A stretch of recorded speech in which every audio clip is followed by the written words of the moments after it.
Good morning friends, welcome to step study centre by Mukul sir. जैसा कि आप लोगों को मालूम है कि हम लूसेंट साइंस और एनसीईआरटी साइंस का अध्ययन कर रहे हैं तथा कक्षाएं चला रहे हैं, जिसमें आप लोगों को UPSC pre, NDA, CDS, assistant commandant, MP police तथा अन्य प्रतियोगी परीक्षाएं जिसमें विज्ञान का बहुत महत्वपूर्ण रोल होता है नंबर लाने में और सिलेक्शन कराने में के लिए बहुत महत्वपूर्ण लेक्चर हैं। अगर आप लोगों ने ये लेक्चर नहीं पढ़े हैं तो आप लोग शुरू से लेक्चर पढ़िए। चैनल को एक बार लाइक कीजिए, शेयर कीजिए और सब्सक्राइब कीजिए। इसको उस व्यक्ति को शेयर कीजिए जो कोचिंग नहीं जा पा रहा है, ठीक ना। जो व्यक्ति कोचिंग नहीं जा पा रहा है उसके लिए शेयर कीजिए। जो बंदा कोचिंग तो जा रहा है उसके लिए तो कुछ प्रॉब्लम नहीं है, ठीक ना। अब हम बढ़ते हैं आगे आज के लेक्चर पे। आज का पहले नंबर मोटिवेशनल कोटेज पढ़ेंगे। क्या लिखा है? भीड़ हमेशा उस रास्ते पर चलती है जो रास्ता आसान लगता है। क्या लिखा है? भीड़ हमेशा उस रास्ते पर चलती है जो रास्ता आसान लगता है, लेकिन इसका मतलब यह नहीं कि भीड़ हमेशा सही रास्ते पर चलती है, ठीक ना। इसका मतलब ये नहीं है कि भीड़ हमेशा सही रास्ते पर ही चल रही है। अपने रास्ते खुद चुनिए, क्योंकि आपको आपसे बेहतर कोई नहीं जानता है। मेरा मतलब ये है, कहने का मतलब कि अगर आप पढ़ाई पर आपका फोकस है तो आप पढ़ाई ही कीजिए। भीड़ का मतलब भीड़ है, आप भीड़ देखते हैं, आप भीड़ का पूरा मतलब क्या है? पूरे पढ़ाई करते हैं। ऐसा नहीं है अगर सब भीड़ सब वो बन जाएंगे पढ़ाई बनने के लिए, कलेक्टर सब बन जाएंगे तो फिर बिजनेस कौन करेगा, हैं? दुकान कौन खोलेगा? तो इसलिए ये कहने का मतलब ये है कि आपसे बेहतर आपको कोई नहीं जानता। अगर आपकी नहीं है क्षमता तो आप मत कीजिए, अगर आपकी क्षमता है तो करिए। अब क्षमता है नहीं, वो कह रहे हैं कि हमें आईएएस की कोचिंग पढ़नी, तो गलत बात है, ठीक ना। अब इसके बाद हम आगे चलते हैं, आज के लेक्चर स्टार्ट करते हैं। देखिए क्या लिखा है? Lucent science analysis bye Mukul sir. आज हम अभी इसके पहले तक पढ़ा चुके हैं, वो आपने देखा ही होगा, किताब वगैरह पढ़ा रहे थे, सूर्य को सौर ऊर्जा पढ़ाई है। आज हम पढ़ाएंगे गुरुत्वाकर्षण। गुरुत्वाकर्षण क्या है?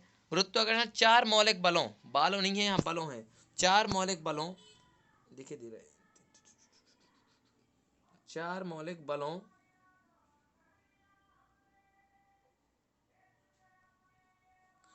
चार मौलिक बलों में गुरुत्वाकर्षण एक कमजोर अथवा क्षीण मौलिक बल है जो ब्रह्मांड में पृथ्वी पर प्रत्येक कण, कण लिखा है यहाँ, क्या लिखा है? कण, कावड़ा कण, प्रत्येक कण या पिंड के बीच उनके द्रव्यमान के कारण लगता है। इसे न्यूटन ने अपनी पुस्तक प्रिंसिपिया में प्रकाशित किया गया था। क्वेश्चन ये बनेगा कि यहाँ न्यूटन की पुस्तक का नाम क्या है? प्रिंसिपिया। इसको विशेष ध्यान रखना है और सीधा इसका क्या होता है? चार मौलिक बलों के कारण एक पिंड अथवा क्षीण बल, मौलिक बल जो ब्रह्मांड में प्रत्येक कण अथवा पिंड के बीच उनके ब्रह्मांड के कारण लगता है, इसे न्यूटन ने अपनी पुस्तक प्रिंसिपिया में प्रकाशित किया था, ठीक ना। तो अब इसके बाद हम आगे चलते हैं। न्यूटन का गुरुत्वाकर्षण का नियम क्या है? न्यूटन का गुरुत्वाकर्षण का नियम क्या है हमने बता दिया। अब इसके क्या फॉर्मूला होते हैं, क्या आगे, ठीक ठीक ना। अब आगे बढ़ते हैं।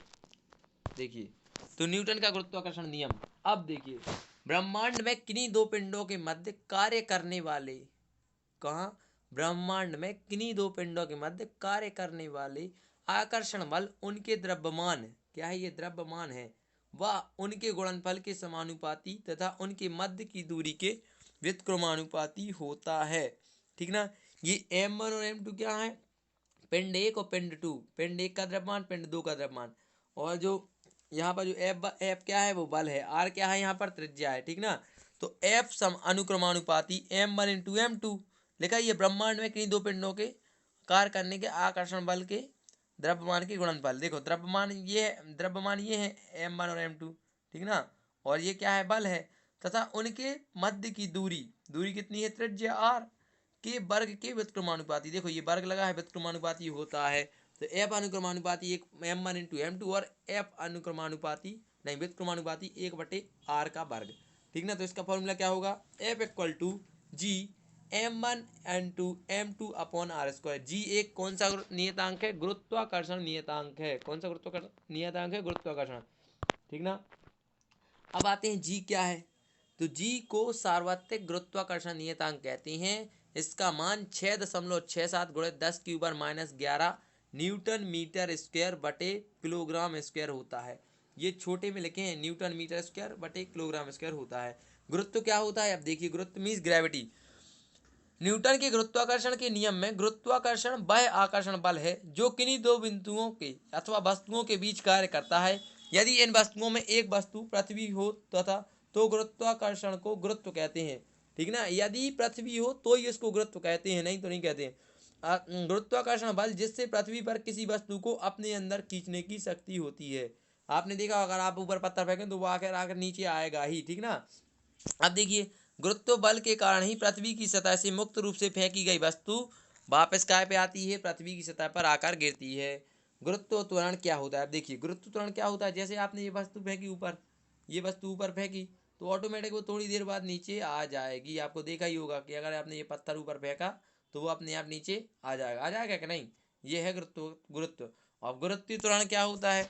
जब कोई वस्तु ऊपर से एक मुक्त रूप से छोड़ी जाती है, ऊपर से, समझ में आया, ऊपर से मुक्त रूप से छोड़ी जाती है तो वह गुरुत्व बल के कारण पृथ्वी की ओर गिरने लगती है। कैसे गिरने लगती है? गुरुत्व बल के कारण पृथ्वी को गिरने लगती है और जैसी जैसी वस्तु पृथ्वी की सतह पर आती जाती है उसका वेग बढ़ता जाता है, अतः उसका वेग में त्वरण उत्पन्न हो जाता है और इसी त्वरण को गुरुत्वीय त्वरण कहते हैं। जैसे आपने यहाँ से वस्तु फेंक ली, यहाँ से फेंके धीरे धीरे धीरे धीरे जाएगी, जब यहाँ जब वो इस लेवल पे आएगी नीचे गिरने को तो यहाँ उसका लेवल बहुत ज़्यादा हाई हो जाएगा, इसमें क्या आ जाएगा? त्वरण आ जाएगा। जब त्वरण आ जाएगा तो इसकी क्या हो जाएगा? इसमें बहुत ज़्यादा स्पीड बढ़ जाएगी। जब आपने देखा होगा आराम पास से पत्थर फेंके तो कम लगता है, जब दूर से पत्थर फेंकते तो कितनी जोर से लगता है, यही कहने का मतलब है। तो गुरुत्व त्वरण आ जाएगा, ठीक ना। अब इसके बाद लिखा है इसे जी से प्रदर्शित करते हैं, इसे छोटे जी से, क्या इसे प्रदर्शित करते हैं? छोटे जी से। ये बड़ा जी यहाँ गलत बन गया है, क्या है ये टाइप नहीं हो रहा था तो ये बड़ा जी लिखा रहने दिया। इसे छोटे जी से प्रदर्शित करते हैं। इसका मात्रक क्या है? ऐसा ही मात्रक न्यूटन मीटर प्रति से, इसका मात्रक है मीटर प्रति सेकंड या न्यूटन प्रति किलोग्राम, ठीक ना। अब आगे बढ़ते हैं। इसके बाद गुरुत्वीय त्वरण और गुरुत्वाकर्षण स्थिरांक में संबंध देखिए क्या होता है। गुरुत्वीय त्वरण और गुरुत्वाकर्षण में संबंध, तो माना कि एक पृथ्वी है, इसको देख लेते हैं थोड़ा। ये है एक पृथ्वी, है पृथ्वी, पृथ्वी का द्रव्यमान कितना है? एम, क्या है? एम ई, और इसकी जो त्रिज्या है वो क्या है? आर ई, क्योंकि पृथ्वी की त्रिज्या है तो ई मीन्स अर्थ होता है। तथा पृथ्वी के कुल द्रव्यमान का केंद्र पर संकेंद्रित है, यहाँ पर क्या है? संकेंद्रित मीन्स इकट्ठी है।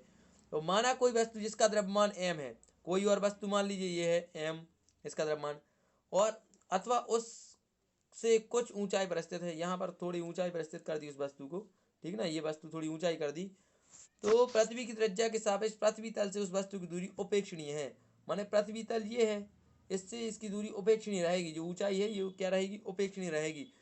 अतः वस्तु कोई पृथ्वी के केंद्र से दूरी आर ई के बराबर मानी जाएगी।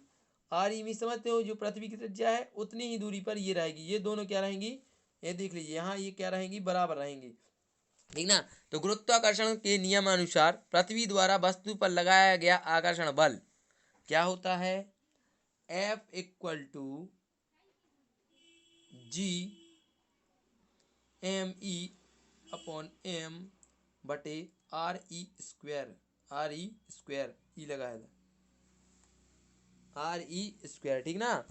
अब देखिए क्या लिखा है कि अब न्यूटन की गति के दूसरे नियम के अनुसार क्या होगा? तो दूसरे नियम के अनुसार बल F के कारण वस्तु में गुरुत्वीय त्वरण जी उत्पन्न होता है। वस्तु में कौन सा त्वरण उत्पन्न होता है? जी। तो F equal to m g, ठीक ना। अब समीकरण 1 जो अभी लिखा था और समीकरण 2 मिटा दे रहा हूँ, एक समीकरण लिख दे रहा हूँ अच्छे से। समीकरण 1 देख लीजिए क्या लिखेंगे?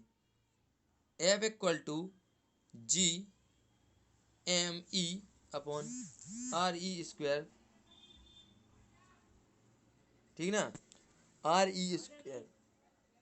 तो M G equal to G M E into M upon R square E, या फिर जी छोटा जी बराबर capital G M E upon R square E, ठीक ना। अब इसका मतलब कैपिटल जी का मतलब क्या होता है? गुरुत्वाकर्षण, और स्मॉल जी का मतलब होता है गुरुत्वीय त्वरण, और कैपिटल एम का मतलब होता है पृथ्वी का द्रव्यमान, और स्मॉल आर का मतलब होता है पृथ्वी की मानी जो वस्तु है उसकी त्रिज्या, और कैपिटल आर की मतलब होता है पृथ्वी की त्रिज्या, ठीक ना। तो बढ़ते हैं हम आगे की स्लाइड पर। देखिए अब मैंने बता दिया आपको गुरुत्व त्वरण में के मान में परिवर्तन कैसे होता है। आप देख लीजिए परिवर्तन कैसे होगा, अच्छे देखना।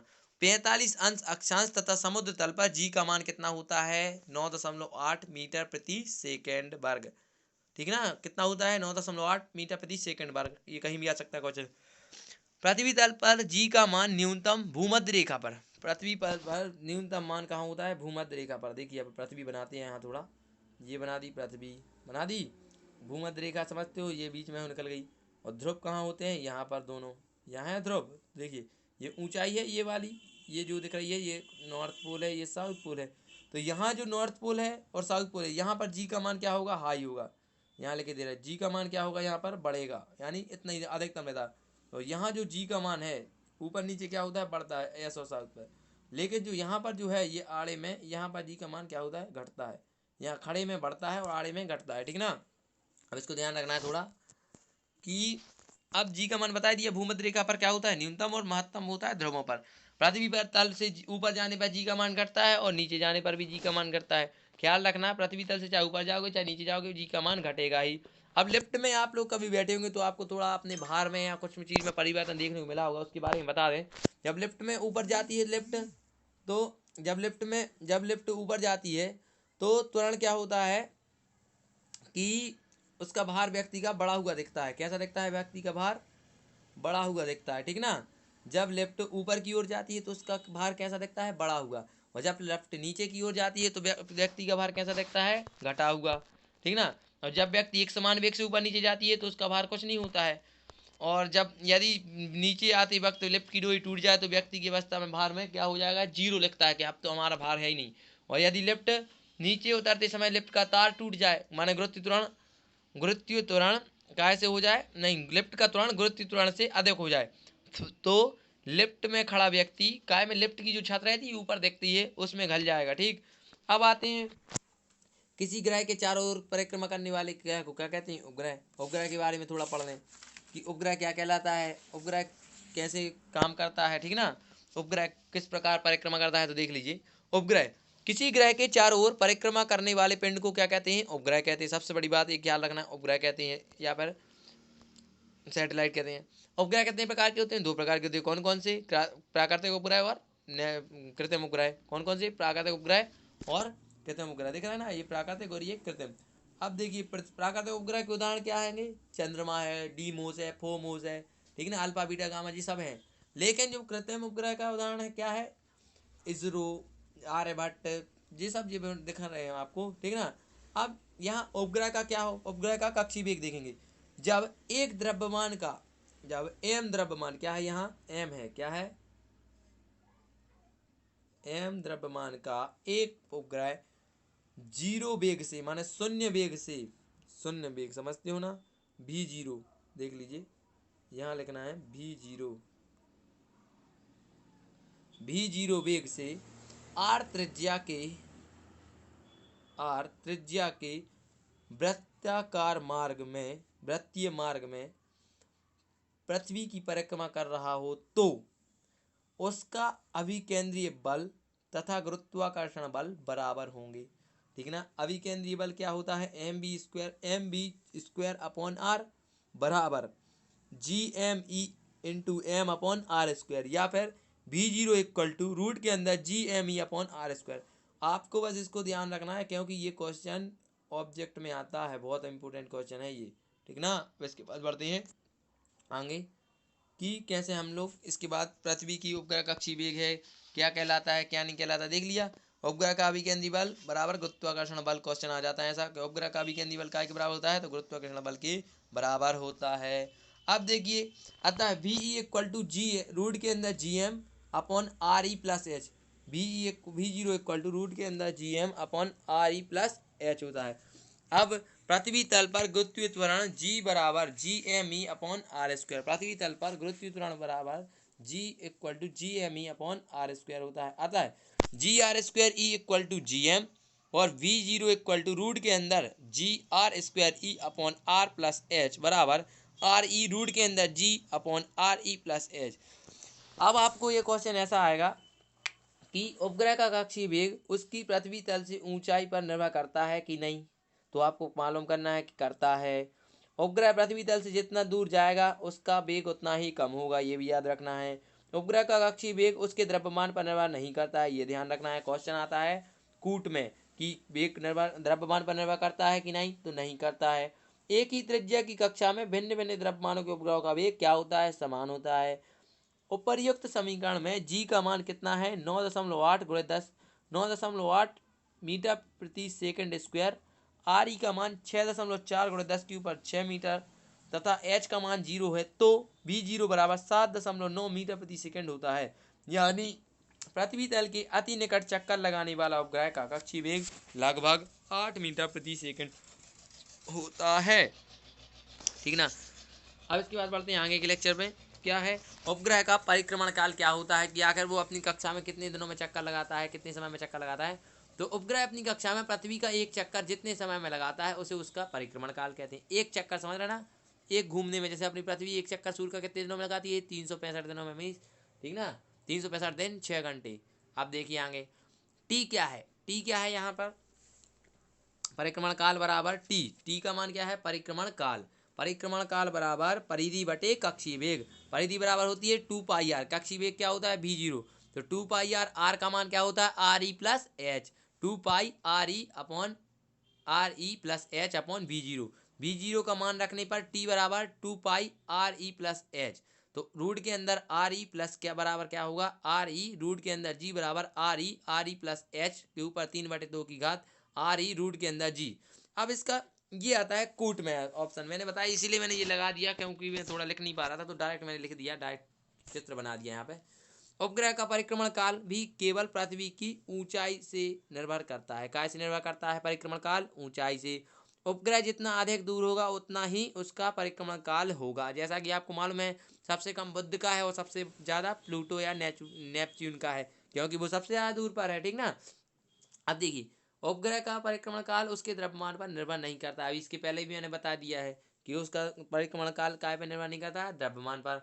परिक्रमण काल के समीकरण में जी बराबर 9.8 मीटर प्रति सेकंड स्क्वायर, आर बराबर 6.4 गुणे 10⁻6 की मीटर तथा एच बराबर 0 रखने पर उसका परिक्रमण काल 84 मिनट होगा। कितना होगा, 84 मिनट। इसको विशेष ध्यान रखना है क्योंकि ये क्वेश्चन आ जाता है यहाँ डायरेक्ट 84 लिख देंगे और आपको मालूम नहीं रहेगा, तो इसको बस ध्यान रखना, ठीक ना। अब इसके बाद थोड़ा अपन पेन से दिखा देते क्या क्या है ये भी है। उसका द्रव्यमान निर्भर नहीं करता, सबसे एक चीज़। दूसरा उसका परिक्रमण काल होगा ऊंचाई पर निर्भर करता है, काय पर निर्भर करता है, ऊंचाई पर। तीसरा चीज़ है इसका परिक्रमण काल कितना होगा, 84 मिनट होगा। बस ये 3 चीज़ें थी इंपॉर्टेंट, और इसमें कुछ नहीं है ज़्यादा इंपॉर्टेंट, बस आपको अच्छे से याद रखना है। ये याद कर लेना जी का मान कितना होता है, आर ई का मान कितना होता है, और इसमें ज़्यादा कुछ नहीं था। तो ये था हमारा आज का प्यारा लेक्चर। अगर आपको पसंद आया हो तो लाइक कीजिए, शेयर कीजिए और सब्सक्राइब कीजिए, और इस व्यक्ति एक बार उस व्यक्ति को भी शेयर कीजिए जो कोचिंग नहीं जाता है। बस मेरा ये कहने का मतलब वो जरूर इसको पढ़े, ठीक ना, क्योंकि वो थोड़ा यार नहीं जा पा रहा है, वो बंदा कोचिंग उसके पास नहीं है पैसे, तो यार भाई उसके लिए तो कर दो, ठीक ना। तो अब आप इसको लाइक कीजिए, शेयर कीजिए, सब्सक्राइब कीजिए। मिलते हैं आगे के लेक्चर में।